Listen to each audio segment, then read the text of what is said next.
Hey everybody, it's John here bringing you another how-to video. Today we are going to be tackling the sound tube delete on a 2016 and newer Mazda MX-5 Miata. Specifically, this vehicle is a 2020 in the RF and Grand Touring trim levels. But this is the sound tube that we're going to be getting rid of. It goes from that intake boot to the firewall, and essentially, the Mazda engineers decided it would be a good idea to add a little extra intake noise into the cabin. I'm hopeful that this could quiet the car down, especially for those longer road trips. And quite frankly, I mean, look at that engine bay. That sound tube is definitely a bit of an eyesore. So we're gonna clean up the engine bay a little bit. If nothing else, I think it's well worth the 25, 35 bucks or so, depending what kit you buy, to delete this sound tube. And my hope is that the cabin noise will decrease slightly as well. I don't mind a little intake noise, but I'd rather it be raw from the car. And I do plan on installing an exhaust soon, so I'd rather hear that thing. So anyway, let's tackle what we need for this job. Need a ratchet with a 10mm socket. Some sort of pliers would be helpful, or vice grip. I'm going to use either a small screwdriver, or here I have a small, I would call it a trim removal tool, but we're going to use that just to pop a hose off. And here's the Torque Solutions packaging. That's the sound tube delete that I bought. I did get this from eBay, and I believe it cost me $27 after tax, shipped to my door, so not too bad. Here's what the kit looks like. I know there are some offered by Flying Miata, Virus, I believe, and some others, I'm sure, but I decided to give the Torque Solutions one a try. As far as I'm concerned, it looks like they're all pretty generic kits. So let's go ahead and tackle this. I'll show you the first steps.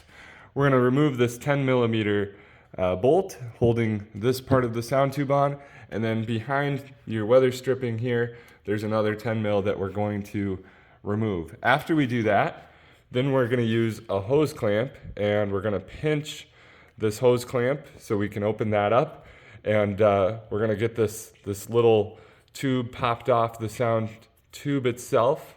This hose, we're going to pop that off, and then after we open that hose clamp up, we're just going to pull straight upwards. And then the last thing we'll need to do is pop the sound tube off this tab, and we'll pull it straight back towards the front of the car. We're going to pull that straight out of the firewall. Okay, I've got the sound tube removed. You can see the hose I had to pull off. Again, just use a little pry tool or a screwdriver to get that guy. And then here's the open intake boot.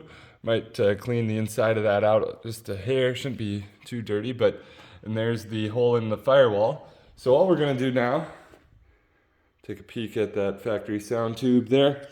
All we're gonna do now is take this, we're gonna fit that into the hole and reconnect the hose on the nipple there. And then we're going to take this little grommet included in the kit, and we're going to install that grommet in that hole to the firewall. And that's all you need to do to complete the sound tube delete process. You don't need to reinstall either one of those 10mm bolts. You can simply enjoy the much cleaner looking engine bay.